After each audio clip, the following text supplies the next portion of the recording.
Merci mon Dieu. Amen. Amen. Gloire à Dieu. Voilà, on va commencer avec un verset de la Bible. J'ai quelques minutes devant moi et je vais en profiter. Je voudrais lire avec vous dans Genèse 18, 14.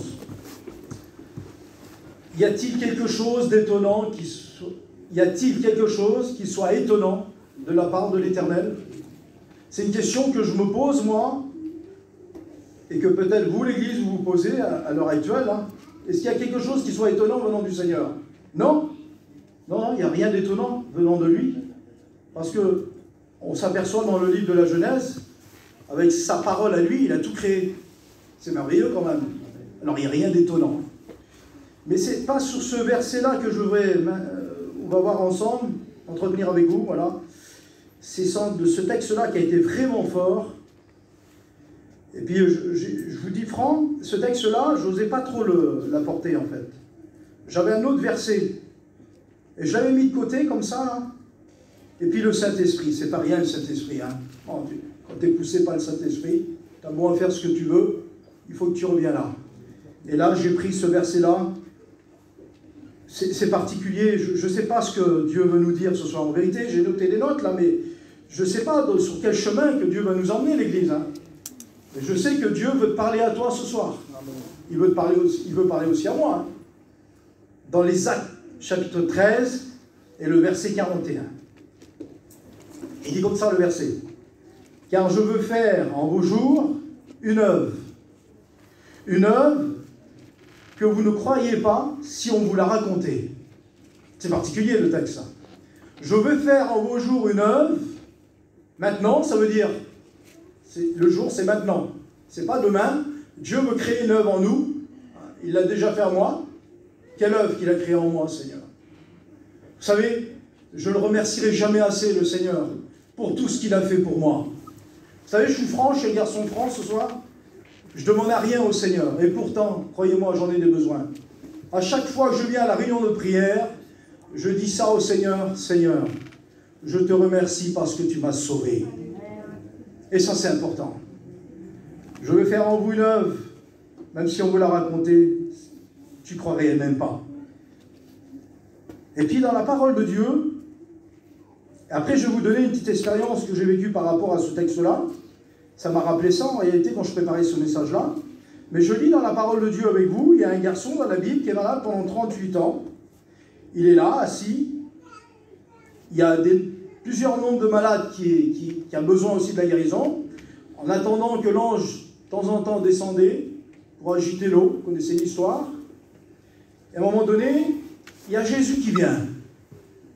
Il y a Jésus qui vient. Amen. Jésus s'approche tout doucement. Voyant cet homme paralysé, Jésus l'interpelle en lui disant « Veux-tu être guéri ?» Voilà la question que Jésus lui pose. « Veux-tu être guéri ?» C'est simple le verset que je vous parle là. Mais peut-être dans l'auditoire, il y en a qui ont besoin de guérison. Et Jésus te pose la question, est-ce que tu veux être guéri ce soir? Oui, Dieu guérit encore, mes frères et sœurs. Il n'a pas changé, la Bible dit. Qu'importe la maladie. Dans le psaume de David, il dit qu'il guérit toute maladie. Oui, toute maladie. Il y a des maladies, des fois, c'est impossible pour les hommes, pour la médecine, pour la science. Mais pour Dieu, tout est possible. C'est un rappel qui vient du ciel, ça c'est pour toi. Hein. Tout à l'heure, je ne sais pas, tu le fais ou tu ne le fais pas, mais si tu viens devant, tu viens avec la foi, qu'importe la maladie, tu es guéri. Amen. Vous savez, moi l'autre jour, j'ai prié pour un garçon, Dieu m'avait envoyé vers lui, et puis j'avais demandé au Seigneur, je voulais faire une expérience ce jour-là. Oui, Dieu voulait créer une œuvre dans ce garçon-là qui avait besoin. Et quand j'ai vu un groupe de camping, comme ça, je me suis arrêté, et j'ai vu sur son visage qu'il était triste, découragé, le garçon. Je dis, ça va pas? Il dit, non, frère, ça va pas. Il dit, écoute-toi, depuis là, ça fait quoi, 10 minutes, j'étais dans ma caravane avec ma femme et mes petits, on priait le Seigneur. Parce que j'ai eu une mauvaise nouvelle, là, récemment. Je suis atteint de la maladie de ce siècle. Et selon le médecin, il me reste 10 jours à vivre. 10 jours. Quelle peur, non? 10 jours. C'est formel. Les médecins, ils ont dit 10 jours, monsieur, ça va aller vite, 10 jours. Normalement, ils laissent du temps. Là, c'est 10 jours, jour pour jour. Et dit, j'ai demandé au Seigneur, parce que c'est un enfant de Dieu. Il a fait comme la Bible. Si quelqu'un parmi vous il est malade, qu'il appelle les anciens de l'Église. Bon, là, il ne m'a pas appelé, c'est moi qui ai venu vers lui. Oui, Dieu m'avait envoyé vers lui. J'ai dit, mon frère, toi et moi, nous connaissons Dieu, nous savons ce qu'il est capable de faire. C'est un Dieu qui est tout-puissant. Paul dit qu'il a le bras puissant, il dit Paul. Alors j'ai dit, je vais prier pour toi, mon frère, et Dieu va te guérir. Je me suis affiché, parce que moi je crois dans les promesses de Dieu, je ne doute pas une seule seconde sur la puissance de Dieu. J'ai dit, Dieu va te guérir maintenant, je dis, mon frère. Tu crois? Je ne dis pas, tu crois? C'est sûr. C'est sûr et certain. J'ai dit, t'as de l'huile dans ta caravane? Oui, j'en ai. On va monter dans la caravane. Il y avait tous les petits qui étaient là. Vous avez vu la scène, les petits. 3 enfants. Je voyais les petits qui pleuraient. Il avait annoncé la nouvelle à ses petits. Il avait préparé ses petits. Un drame terrible. Et j'ai pris les petits comme ça. Je les ai regroupés comme ça. Et puis on a prié ensemble. On a prié le Seigneur, mes frères et mes sœurs. Il y a une onction dans la camping, là. Je vous le dis en vérité, il y a vraiment la puissance de Dieu ce jour-là. Il a créé quelque chose ce jour-là. Et puis j'ai dit à ce garçon-là, écoute ce que tu vas faire. Après-demain, il y a la réunion. Tu viendras témoigner ce que Dieu a fait pour toi. Il dit, ça tombe bien, c'était un mercredi que j'avais prié pour lui. Et jeudi, il devait faire des radios assez approfondies. Et le vendredi, il y avait la réunion à la salle à Tours, réunion de prière. Il a été faire des examens. J'ai dit, tu sais, peut-être, j'ai dit. Ah, j'ai dit peut-être, j'aurais pas dit de dire ce mot-là quand même. J'ai dit peut-être que ça va être moi qui va diriger ce soir-là. Et si tu viens, je t'appellerai à la réunion. Oui. Le vendredi arrive. Les anciens, ils voient. Quand ils voient, c'est toujours moi, de toute façon. Ah, Jean? Bah oui. Je sais pas, c'est comme ça. Daniel, tu diriges ce soir? Ah oui, je dis jamais non. Hein. Ah non, jamais de ma vie. Hein. Je viens, je dirige. Peut-être il était à peu près 8h40, comme ça. Je laisse la place à partir de 21h pour le frère qui annonce la parole de Dieu. Et je le vois qui rentre. Je l'ai vu qu'il a rentré. Et il a trouvé une chaise, il s'est mis au milieu là-bas. Et là, normalement, on n'appelle pas pour les témoignages, hein, la réunion de prière. Et là, le Seigneur, je ne m'en rappelais plus, mes frères. Et là, le Seigneur m'a rappelé. Il est là, appelle-le. Et je l'ai appelé. J'ai dit, mon frère, viens dire ce que Dieu a fait pour toi, mercredi. Il s'est levé, il est venu derrière le micro, il a témoigné. Il dit, c'est vrai, un frère est venu. Il est venu, c'est Dieu qui l'a envoyé. Amen. Il a prié pour moi parce que le lendemain, j'ai fait des examens et il n'y avait plus rien. Amen. Dieu l'avait guéri totalement, mes frères et sœurs. 10 jours à vivre. Quelle joie dans son cœur. Il guérit toute maladie. Alors il dit à Jésus, à cet homme, veux-tu être guéri? Alors il répond en disant ceci, je n'ai personne pour me jeter dans la piscine. Alors Jésus lui dit, lève-toi, prends ton lit et marche. Et la Bible dit que alors aussitôt, il fut guéri. Ça, c'est Jésus, ça. Il n'a pas changé, mes frères. Amen. Il a créé une œuvre. Il a guéri cet homme. Et un jour, je vais vous le dire parce que c'est merveilleux quand même.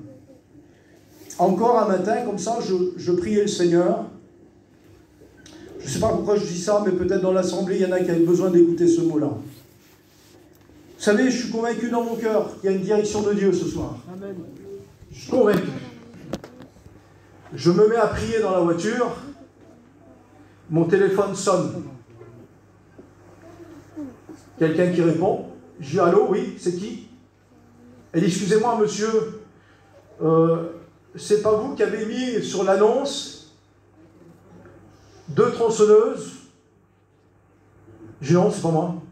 Vous avez fait erreur chez la personne.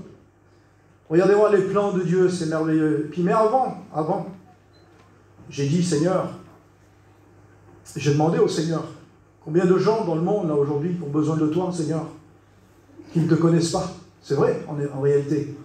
Alors, je termine ma prière, que là, le téléphone, il sonne. Et là, cette personne-là, j'y explique, mais dis non, je ne suis pas la personne concernée qui vend les 2 tronçonneuses. Alors, tu es qui, toi? Et j'ai vu que c'était un voyageur. Vous voyez, le vocabulaire, ça y est, ça se reconnaît. Hein. Dis-moi, là, à la seconde, j'ai dit, j'étais dans ma voiture en train de prier. Et j'ai demandé au Seigneur, elle m'a demandé, c'était quoi ta prière? J'ai demandé au Seigneur, j'ai dit que parmi ce monde-là, il y a des besoins énormes. Peut-être qu'ils se sentent plus à la hauteur, qui veulent carrément arrêter dans les choses de Dieu. Et quand je lui ai dit ça, elle dit, mon frère, c'est bizarre quand même. Tout à l'heure, j'ai fait une prière à Dieu et j'ai demandé au Seigneur, parce que je voulais tout lâcher, je voulais tout arrêter. Parce que tu vois, regarde, c'est mon mari qui me demande de chercher des affaires pour son travail, et moi j'en ai marre, je ne sais plus comment faire, mon foyer va à la dérive, c'est compliqué pour moi. Et toi, tu me dis là, que tu as demandé au Seigneur, mais rends-toi compte, il dit, regarde, ta prière, elle a été exaucée. J'ai dit, oui, ma prière, elle a été exaucée. J'ai dit, je vais prier pour toi. J'ai prié avec elle. Et puis le Saint-Esprit m'a poussé de lui dire quelque chose. J'ai dit, écoute, ma sœur, peut-être que tu veux laisser la main de Dieu, mais tu sais une chose, que Dieu a une promesse pour toi. Dieu va créer quelque chose en toi. Mais il dit, c'est quoi la promesse? Dis-moi, c'est quoi la promesse alors, à ce moment-là? Et là, je vais croire. Il dit, écoute, il n'y a pas de hasard, de toute façon, avec Dieu. Je dis, la promesse, c'est que tu demandes d'être baptisé du Saint-Esprit. Il dit, oui, mon frère, c'est bien ça. Ça fait des années que j'attends ça. J'y crois plus. Mais j'écoute ce qu'on va faire tous les deux. Tu crois plus? Moi, j'y crois. Parce que la Bible dit même que je ne suis pas avec toi, j'ai dit. Mais la Bible dit comme ça dans Jérémie que c'est le Dieu de loin comme de près. Je vais prier pour toi et tu vas recevoir le baptême du Saint-Esprit. Dieu se sert de ça aussi, mes frères et sœurs. J'ai prié avec elle, elle a reçu le baptême du Saint-Esprit. Dites Amen, les chrétiens. C'est un Dieu comme ça. Il nous étonne, le Seigneur. Hein. Il sert de tout. Une autre expérience, particulière aussi celle-ci. Il n'y a pas longtemps, c'était dans le confinement. Vous savez que le confinement, ça n'a pas été facile. On n'a pas pu faire des réunions. Bon, moi, j'étais un petit groupe de camping. Et puis, alors nous, on est toujours comme ça. On demande à Dieu, on veut travailler plus pour le Seigneur. Alors moi, je faisais 5 réunions avec 5 téléphones. Vous voyez, comment faire? Il fallait bien aider les gens. Ils voulaient écouter la parole de Dieu. Et puis un soir, un matin, je demande au Seigneur, j'ai dit, Seigneur, parmi le monde, là, en France, combien de personnes qu'il y a en France? Il y en a un paquet, hein. Et je dis, Seigneur, dans ma prière, j'ai demandé ça. J'ai dit, Seigneur, écoute, il y a peut-être une personne, à l'heure actuelle que je te parle, j'ai dit, qui veut vraiment faire quelque chose de grave. Alors j'ai dit, Seigneur, sers-toi de moi. Il faut oser demander à Dieu, mes frères et sœurs. Je vous encourage de le faire. Hein. Parce qu'il y en a qui disent, oui, on peut pas. Qu'est-ce qu'on pourrait faire pour Dieu? Il y a tellement de choses à faire pour Dieu. La jeunesse aussi qui est là ce soir. Travaillez pour le Seigneur. Mettez-vous à l'œuvre pour Dieu. Et Dieu vous donnera du travail. Et à un moment donné, quand j'ai prié le Seigneur, encore le téléphone, il a sonné. Et là, c'était une femme, bien sûr. Elle dit bonjour. Mais quand, dans son parlement, j'ai vu qu'il y avait une pointe de découragement. Elle était attristée. La façon qu'elle parlait. J'ai dit, écoute-toi, le téléphone, là, il a sonné. Il y a ton numéro qui s'est affiché sur mon portable. Il n'y a pas de hasard. J'ai dit, parce que je vais te le dire, en fait. Je sais peut-être que tu as un besoin aujourd'hui, là. Elle dit, un besoin? Bien sûr que j'ai un besoin. Je vais t'expliquer mon besoin. Est-ce que tu as 10 minutes avec moi? J'ai dit, écoute-toi, j'ai plus que 10 minutes. J'ai 1 heure, si tu veux, 2 heures, 3 heures. Vous avez vu aujourd'hui, pour dialoguer avec quelqu'un, il faut quoi, 5 minutes? On n'a plus le temps de parler avec quelqu'un maintenant. C'est compliqué. Mais quand tu prends du temps avec quelqu'un, quand tu as une conversation, ça fait du bien pour la personne qui est en face. Au moins, elle se dit, au moins, cet homme-là, cette femme-là, elle a une intention sur moi. Et ça, c'est important. Et puis, à un moment donné, elle me dévoile tout. Elle dit, écoute, je vais te dire quelque chose. Je suis sur une place désignée à Paris, là. Je suis la seule chrétienne. Et par rapport au confinement, c'est compliqué, on n'a pas de réunion. Les frères ne peuvent pas venir. Alors ce matin, qu'est-ce que j'ai fait? Comme tous les matins, quand je fais mon ménage dans le camping, là, alors je mets des cantiques tous les matins. C'est bien, mes sœurs, de mettre des cantiques le matin dans le camping. Hein. Et c'est ce qu'elle faisait, elle.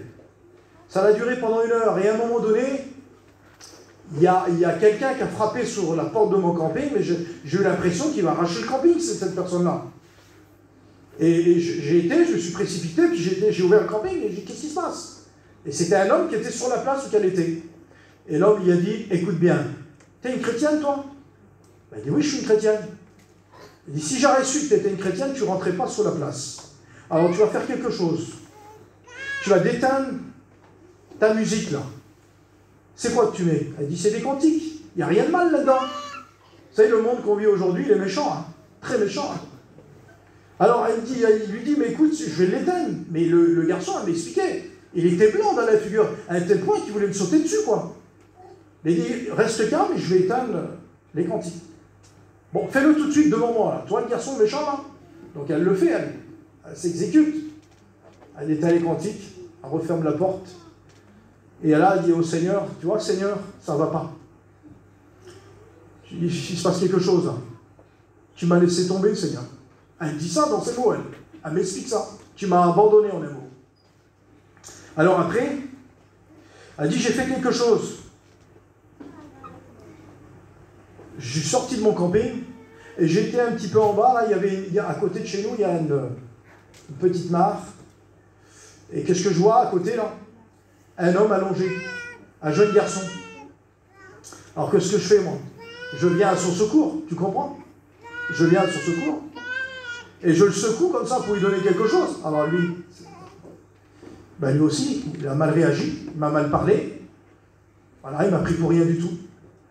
Alors là, j'ai dit, c'est bon, une fois, ça va, mais là, 2 fois, c'est bon, je ne fais plus rien, j'arrête tout. Et alors, elle a fait quelque chose de particulier. Et que ça arrive souvent, ça, malheureusement. Mais voilà, Dieu a intervenu ce jour-là. Quelle beauté, Seigneur. Dieu va faire quelque chose ce jour-là pour cette femme. Quelque chose de particulier, je vous le dis en vérité. Quand elle m'expliquait ça, je me suis dit, c'est pas possible. Mais elle dit, mon frère, en plus, là, on parle ensemble. Hein. Mais là, il va se passer quelque chose dans ma vie. Et j'ai compris quelque chose. Je ne suis pas bête. Je ne vais pas rentrer dans les détails, vous avez bien compris. J'ai dit, écoute ce qu'on va faire tous les deux. On va prier le Seigneur. Et Dieu va arranger ce problème-là. Parce qu'elle aurait pu aller très très loin. J'écoute, on va faire quelque chose ensemble. Et Dieu va te fortifier dans la foi. Et ça, c'est important. J'ai même cité ce texte-là que je viens de vous lire. Car Dieu va créer une œuvre en toi. Même si on l'a raconté, tu n'y croirais même pas. Et là, ce jour-là, j'ai prié le Seigneur. Et Dieu l'a vraiment renouvelé. Dieu l'avait vraiment béni ce jour-là parce qu'elle avait besoin de ça. Vous comprenez ça, l'Église? Vous savez, on a un Dieu qui est comme ça. Il ne laisse pas ses enfants. Il ne les abandonne pas. Il est toujours avec nous. Vous savez, comme elle vous a dit ma compagne, et ensuite, je ne veux pas trop m'étendre. Moi, j'ai connu le Seigneur très jeune, mais très jeune. Mais auparavant, je ne l'avais pas connu comme ça, moi. Comme les jeunes qui ont le privilège d'écouter la parole de Dieu, que vos parents vous emmènent, c'est merveilleux quand même. Et puis, un jour, quand j'étais placé vers les sédentaires, certainement que vous l'avez déjà écouté mon témoignage, mais je vais en parler vite fait comme ça, par rapport à ce que Dieu peut faire, c'est grand. Moi, le Seigneur, il m'étonne, vous savez. Je vous le dis en vérité, il m'étonne, le Seigneur. Alors, c'est pour ça, mon ami, mon frère, ma soeur, ne doute pas. Je ne sais pas quelle est ta demande, parce que c'est ça, en fait, le mot, c'est ça. Je ne sais pas quelle est ta demande ce soir, mais continue de demander à Dieu, et Dieu va te l'accorder ce soir. Amen. Et quand j'étais vers ces sédentaires, il s'est produit un truc terrible.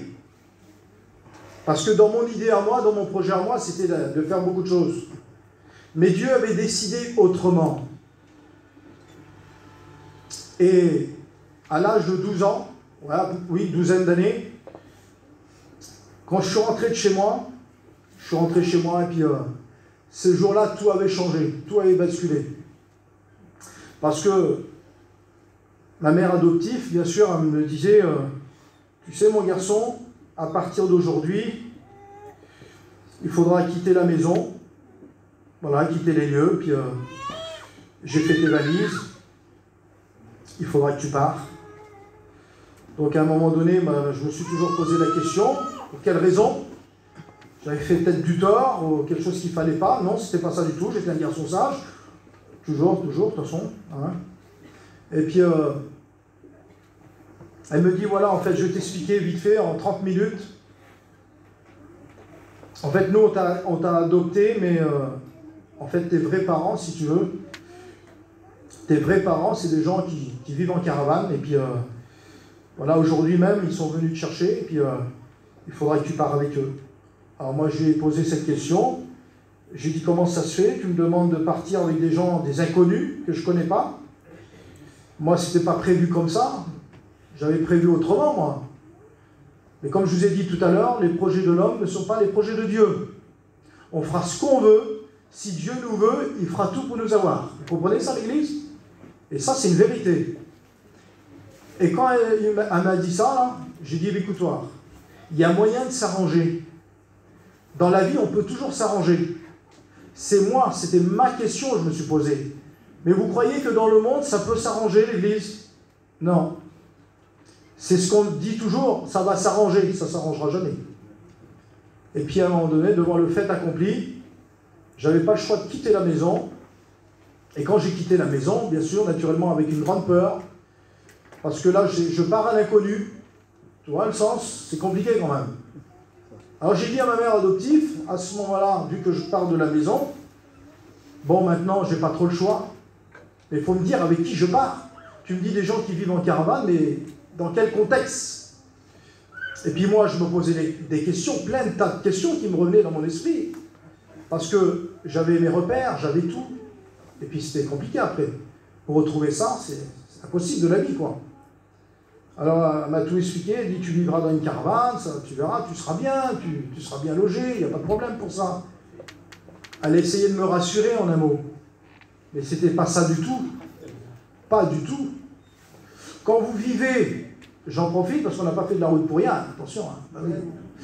Quand vous vivez 12 ans dans une maison et tu as tout pour toi, tu es le fils unique de la maison, tu es le jeune garçon le plus heureux de la terre, c'est toi. Hein? Il y en a peut-être des jeunes garçons qui ont leur chambre, ils ont leur petite camping, c'est des garçons heureux. Bah, gloire à Dieu. Et c'est ce que j'ai vécu, moi. Et du jour au lendemain, mais ça, on ne me l'enlèvera pas. Je suis convaincu, puis je lui poserai la question. Je lui dirai à Dieu un jour, Dieu, c'était toi qui as voulu que ça se passe comme ça? Et certainement qu'il me dira oui. C'était voulu comme ça, Daniel. Alors, le passage, il s'est fait comme ça. Alors, à un moment donné, je suis monté dans le camion, et puis on a roulé, et puis je voyais tous ces gens qui m'observaient comme ça. Et puis là, je me suis posé la question, un petit enfant de 12 ans, j'ai commencé à paniquer. J'ai dit là, qu'est-ce qui va se passer là-bas? Comment je vais me loger? Pour manger? Pour tout? Mais moi, je faisais rien. Mais rien du tout. Aujourd'hui, on a tout à la portée. Hein. Moi, c'était comme ça aussi, moi. Je faisais rien. Elle m'appelait simplement. Daniel, tu manges? Tu viens? Et je rentrais à l'heure précise. Je dormais à l'heure précise. J'étais le garçon le plus heureux. Et là, on va dire comme ça, Dieu a tout basculé. Pourquoi, Dieu, tu as fait ça? Eh bien, écoute, Daniel, je vais te dire pourquoi. Regarde, mon plan à moi. Mon plan à moi. Vous savez-vous, mes amis, j'aimerais vous le dire ce soir, que Dieu a des plans pour vous. Amen. Il faut que vous les saisissez. Saisissez ce que Dieu a mis tout en œuvre pour vous. Et à vous aussi, l'Église. La Bible dit qu'il a mis des œuvres d'avance, mais c'est à nous de les accomplir. Vous comprenez? Et puis là, quand il a roulé, mon père, il dit, mon garçon, tu viens devant? Non, de question. J'ai resté à l'écart. Et puis là, il a roulé. Et puis je me disais, où c'est qu'ils vont m'emmener? Quelle peur. Et puis il me regardait, mes frères et mes sœurs. Vous voyez, parce que moi, j'ignorais que j'avais 7 frères et 3 sœurs. Pas beaucoup. Ça fait trop d'un seul coup, tu comprends ce que je veux dire aussi, hein? Ça fait trop d'un seul coup, c'est trop. Tu sais, quand tu es élevé, il y a peut-être des sédentaires parmi nous ce soir, mais quand tu es élevé vers les sédentaires, mon maître de la vie, quelle bonté. Ah non, je vous le dis, particulier, Seigneur, hein? C'est comme ça, quoi. Tu vois, je veux dire, c'est carré, il n'y a rien qui bouge. Mais c'est beau, c'est de l'ordre. La Bible ne parle pas que nous servons un Dieu d'ordre. C'est beau. Quand je vois, regardez, personne ne bouge, les enfants ils sont assis, mais quelle beauté. C'est de l'ordre, ça. Et c'est ce que Dieu veut, amen. Et puis à un moment donné, alors mon père il a roulé comme ça, je m'en souviendrai toujours. Vous savez pourquoi je m'en souviendrai? La seule chose qu'il m'a demandé, plutôt la logique des choses, tu t'intéresses à ton fils que tu ne vois pas, ça va, comment tu t'appelles, quel âge tu as, mais là rien, pas de dialogue. Mon Dieu, ils sont sauvages ces gens-là. Hein. Ah oui, aucun dialogue, qu'est-ce qui se passe? La seule chose que mon père m'a demandé, il dit, mon fils, tu peux te lever s'il te plaît? Et puis je ne sais pas si vous vous en souvenez, les anciens là, mon père il avait un J9, et derrière le siège conducteur, il y a une barre, comme ça. Il dit, tu dois t'asseoir sous la barre. Moi, je m'attendais que j'attende dans mes oreilles en disant, ça va mon fils, n'aie pas peur, on va prendre soin de toi, t'inquiète-toi pas, on a préparé ta petite chambre là-bas. Mais c'est pas ça du tout, mon cousin, c'est pas ça. Tu sais ce qu'il m'a demandé, mon père? Tu vas me lire la plaque, là, où c'est la route. Toi, avec un vocabulaire sévère comme ça, déjà ça, j'ai eu peur. Ah oui, je ne suis pas habitué à ça, moi. Alors je lis, parce que la direction, c'était, je m'en rappellerai toujours, comme si c'était hier, des choses comme ça, mes frères, ça marque. Hein. Ça marque, et encore aujourd'hui, psychologiquement, ça m'a marqué, je vous le dis en vérité. C'est normal. Et j'ai marqué Poitiers, parce que c'est la route qu'on va, Poitiers, 100 km, Poitiers. Oh, tu peux y aller au fond, ils y sont. Hein. Allez, alors ils roulent comme ça. Quelle peur, toujours une peur dans mon cœur. Alors mes frères, ils me regardaient, mes petites sœurs, comme ça, ils me regardaient. Alors j'avais un cartable avec moi. Et avant de partir de la maison, ma mère nourrice, elle m'a dit, tu sais, mon garçon, elle m'appelait, là, il a 12 ans. Elle dit, mon garçon, j'ai mis un sac de bonbons dans ton cartable. Il fait 5 kilos. Pas beaucoup, hein, 5 kilos il fait. Ils ont connu ça, hein, vous avez connu ça, hein, 5 kilos, là, toutes sortes de parfums. Là. Et là, dans mon esprit, je vais faire quelque chose. Je vais peut-être, voilà, ça va peut-être les intéresser. Les intéresser Je roule le cartable, tu comprends? Et j'ai dit, tenez, vous voulez des bonbons? En 10 secondes. Plus de bonbons, ouvrir. Et puis voilà. Non, mais c'est comme ça en réalité. Je découvre, moi, je suis en train de découvrir ça, tu vois. On n'est pas parti, Jean, je veux dire. Mais c'est bon en réalité. J'aime bien vous me l'expliquer, l'église, hein, vous me donnez un peu de temps. Ah, je m'excuse pour les anciens. Mais alors je leur donne ça, moi. Ben voilà, bon, ils l'ont pris, quoi. Mais il y en a un derrière qui a passé, je n'ai même pas vu, bon, c'est une chose terrible. Il a arraché le cartable, puis il a tout pris. J'avais un petit sac d'affaires, ils ont tout pris, tout. Plus rien. Là, je me disais, c'est pas possible. Alors j'imagine maintenant, alors qu'est-ce que ça va être plus tard? Oui, parce que moi, j'observe loin, moi. Moi, je pense loin, quoi. Voilà, c'était comme ça dans mon esprit. On arrive sous les lieux, bien sûr, j'en viens. Et quand il emprunte un chemin, mon père, c'était comme ça. Il prend le chemin, et moi, je m'attendais, je ne vous cache pas une villa, ce serait exagéré quand même. Non, pas une villa quand même. Mais une maison, quoi. De quoi loger, tu comprends ce que je veux dire? Mais c'était pas ça. Je ne savais pas que ma chambre, c'était le canon que j'étais actuellement. Ben oui, j'ignorais ça, moi. Alors quand on arrive là-bas, tout le monde vient, les présentations. Il y avait peut-être, je ne vais pas exagérer, mais si nos souvenirs sont bons, peut-être une 60aine de personnes quand même, ça fait beaucoup. Hein. Ce coup, j'avais un peu peur. Tout le monde m'entourait comme ça. Voilà, je regardais sur eux, alors je voulais savoir, c'est qui? Alors ça, c'est ta tante, c'est ton nom, ta tante, ton nom, pas beaucoup de tantes, pas beaucoup d'oncles. Sauveur, ça faisait beaucoup, hein, en vérité. Les mamies, grand-père, tout ça, c'était là encore là, ils sont. Mais c'était compliqué. Alors ma mère a dit, viens voir mon garçon. Bon, ben, je m'approchais, tout ça, ça va aller, t'inquiète pas. Elle m'a rassuré un petit peu, tu vois. Alors moi, un peu yarless, tu comprends, je veux dire. Il était à peu près 18h. Je savais que je mangeais à 18h, moi. Alors j'y en mange quand, moi? Mon garçon, tu mangeras demain, mon fils, quelle beauté, quelle affaire. Ah bon, mais moi, je veux manger, moi. Pour moi, les habitudes, comment tu vas faire? Tu peux pas relever ça. Comment je veux dire? Alors là, c'était dur. Et puis ma mère, elle dit, tu sais, mon garçon, Pour avoir du manger ici, là, il faut travailler pour l'avoir, et puis il faut chiner pour aller travailler, pour l'avoir. Tu me poses des questions que je ne connais même pas, moi. Ah oui. Il dit, tu vas apprendre ça. Au fil du temps, tu vas apprendre ça. Alors, le soir arrive, bien sûr. Bon, elle dit, tu vas dormir ici, là, dans le camion avec tes frères, l'Éternel. Mais non, on va dormir avec eux, moi. Ici, il faut que tu dors avec eux. 8 dans le camion. Ça fait beaucoup, non? Alors, c'était comme ça. Mais dans mon cœur, mes frères et sœurs, quelle peine dans mon cœur. Je pensais à cette femme là-bas. Si je ne serais pas là-bas dans mon petit lit superposé, vous voyez, j'avais un lit superposé. Pas bien. Je pensais à ça là-bas. Je ne serais pas bien là-bas. Hein. Mais non, c'était pas comme ça. Il fallait changer. Tout a changé. Et puis là, après, à la suite, ce serait trop long sinon. À la suite, je me suis mis dans un coin comme ça, puis j'ai pleuré de toutes mes larmes. Et puis il y a une femme qui s'est approchée. Elle a été envoyée de Dieu ce jour-là. Je peux vous dire qu'elle a été envoyée de Dieu. Elle est venue vers moi. Ma grand-mère, elle est venue vers moi.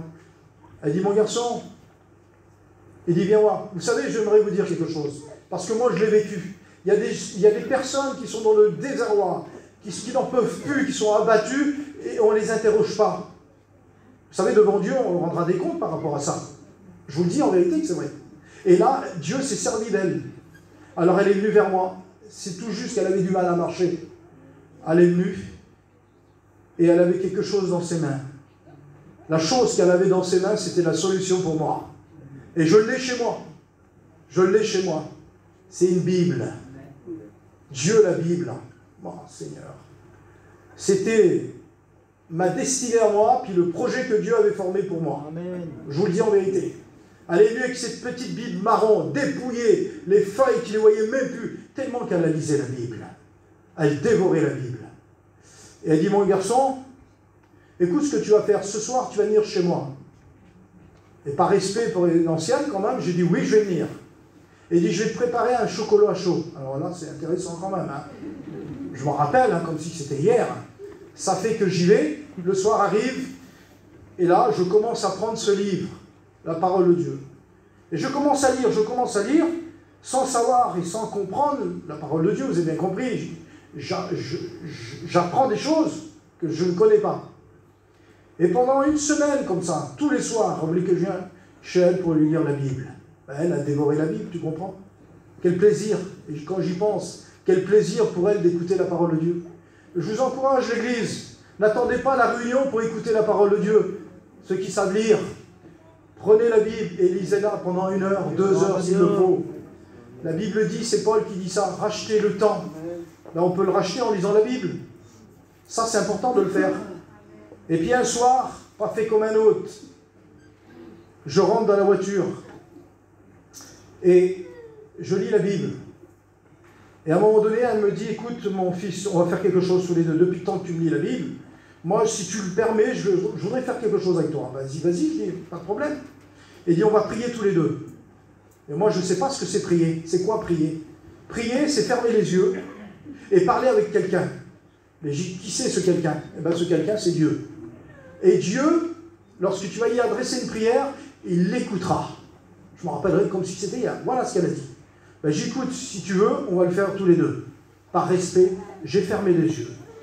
Et quand j'ai fermé les yeux, d'un seul coup, elle s'est mise à crier à Dieu. Ce coup, je ne vous cache pas, parce que je suis à la découverte, j'ai eu un peu peur, j'ai rouvert les yeux, et j'ai vu qu'elle avait des larmes qui coulaient sur son visage. Et j'ai dit, excuse-moi, je vais arrêter. Non, non, non, non, surtout, ne t'arrête pas. C'est pas toi qui me fais pleurer, c'est lui là-haut. Alors je continue avec moi de prier, continue, tu verras, ça va te faire du bien. Il y a des choses il faut que tu sors de toi-même. Je dis oui, d'accord. Et elle a formulé une prière qui a été directement droit dans mon cœur. Elle a dit ceci, et toi, Seigneur, ce garçon-là, il a passé par des étapes. Aujourd'hui, il est là. Tu l'as attiré ici. Il est malheureux dans son cœur. Il a eu une séparation. Alors je voudrais que tu fasses quelque chose à partir de maintenant, Seigneur. Découvre en lui ton immense amour, Seigneur. Et c'est ce mot-là, mes frères et sœurs, écoutez bien attentivement. Ce mot amour, c'est ce mot-là qui m'a interpellé. Amour. Et là, j'ai compris une chose. Et je lui ai dit, grand-mère, amour, je connais l'amour. Ah bon? Tu connais l'amour? Je dis oui, parce qu'il y a une femme là-bas, ma mère nourrice, elle m'a élevé pendant 12 ans et elle m'a apporté beaucoup d'amour. Mais elle dit, mon garçon, l'amour des hommes et l'amour de Dieu est différente. Parce que l'amour des hommes ne dure qu'un temps. Mais par contre, l'amour de Dieu, elle est éternelle. Amen. Dieu est amour. 1 Jean 4,8. Ce mot-là, mes frères, il a brisé mon cœur. Alors j'ai dit, mamie, tu vois, est-ce que l'amour que tu dis là, si Dieu me met sur mon cœur, un enfant de 12 ans, j'ai dit, si Dieu, mais quelle sincérité dans mon cœur. Si Dieu met cet amour dans mon cœur, j'ai dit, mamie, quelqu'un pourra la retirer? Mon garçon, personne. Personne ne pourra l'enlever. Alors j'ai dit, je la veux, cet amour-là. Et j'ai prié le Seigneur. Et elle a formulé une prière. Écoutez sa prière. C'était une femme de foi. Je sais qu'il y en a ici, des hommes et des femmes de foi. Elle dit, Seigneur, voilà, merci Seigneur. Tu l'as béni, mais je vais t'adresser une prière. Seigneur, tu vois, je suis âgé en âge. Bientôt, je vais rentrer à la maison. Voilà ce qu'elle disait. Elle dit, chez nous, on n'a pas de serviteur de Dieu. Il n'y en a pas. En un mot, je comprends aujourd'hui qu'elle a assuré son avenir pour ses enfants, ses petits-enfants. Elle dit, de lui, Seigneur, tu feras un serviteur de Dieu. Quelle beauté. Et je comprends qu'aujourd'hui, sa prière elle a été exaucée. Car je veux faire en vos jours une œuvre, même si on vous l'a raconté, vous n'y croiriez même pas. Si tu m'aurais dit ça à l'âge de 12 ans, non, c'est impossible, jamais de la vie. Et si pourtant, Dieu l'a fait, parce que je lui ai fait confiance. Mais c'est le mot amour qui a percuté mon cœur. Vous savez, si on est là ce soir, si on est tous rassemblés, c'est grâce à son amour. On peut fermer les yeux, s'il vous plaît? Alors c'est le mot de Dieu, certainement, pour toi. Pour moi aussi. Dieu veut créer une œuvre en toi. Dieu a des projets pour toi. Un avenir, une espérance. Voilà ce que Dieu peut donner. S'il l'a fait à moi, je suis convaincu dans mon cœur qu'il peut le faire aussi pour toi ce soir. Toutes les expériences que vous avez écoutées, parce que c'est lui qui le veut. Et si tu le veux ce soir, lui, il fera quelque chose. Il va créer quelque chose. La Bible dit qu'il va créer en vous le vouloir et le faire. Moi, je l'ai saisi. Ben, je t'en supplie, saisis-le avec moi ce soir. Oui, on sait qu'on écoute toutes sortes de choses aujourd'hui. Mais soyons pas troublés. Ces choses, il fallait que ça arrive. La parole de Dieu nous l'a déclaré. On le savait, on n'est pas étonnés, nous, vous savez.